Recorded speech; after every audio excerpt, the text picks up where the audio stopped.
Harlequin Special Release and HarlequinAudio present A Rancher's Kiss, featuring Snow Kisses and Darling Enemy by Diana Palmer. Performed by Todd McLaren. Darling Enemy. Chapter 1.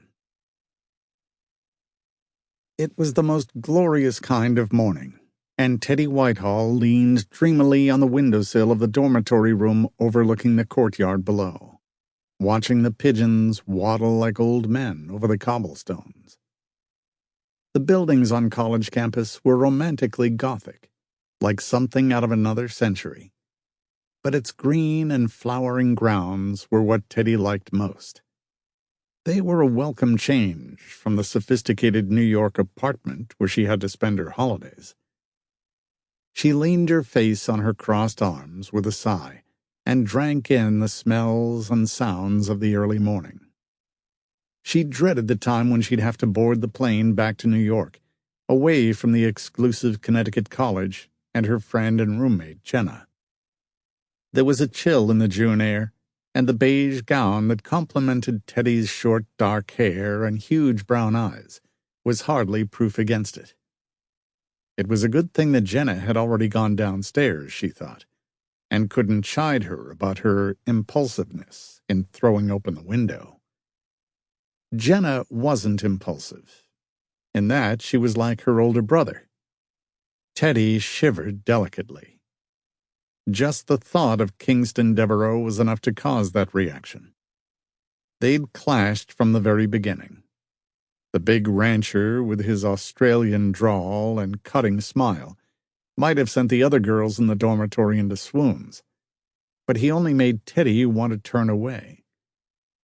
He'd made his contempt for her more than evident during the years she'd been friends with his sister.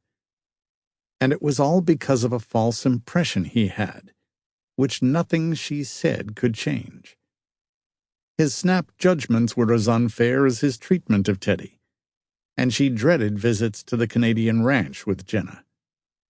Teddi had an uncomfortable feeling that Jenna was getting ready to spring another invitation on her, since they were both free until fall quarter began. Kingston Devereaux would fly his plane over from Calgary to get Jenna, and Teddi would find excuses to avoid him, as usual. She shook her head miserably. At least Jenna had a mother and brother to go home to. Teddi had no one.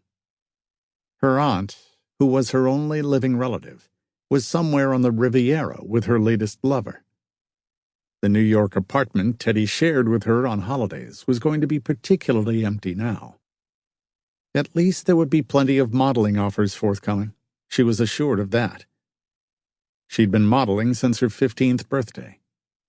She was blessed with good bone structure, and eyes so large and poignant that one of her boyfriends had likened them to a doe's.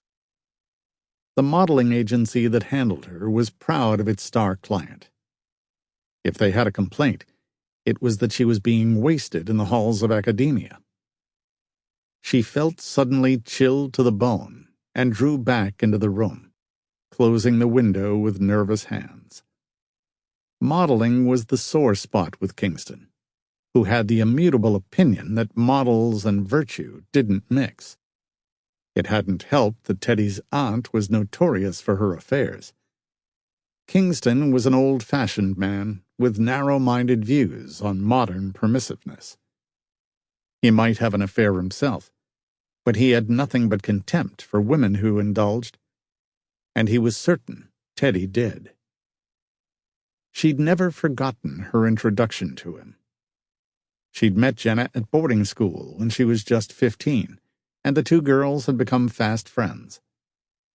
She'd expected Jenna's family to be equally friendly and caring, and had received the shock of her young life when Kingston Devereaux had shown up at Christmas to fly Jenna home to the ranch outside Calgary for the holidays.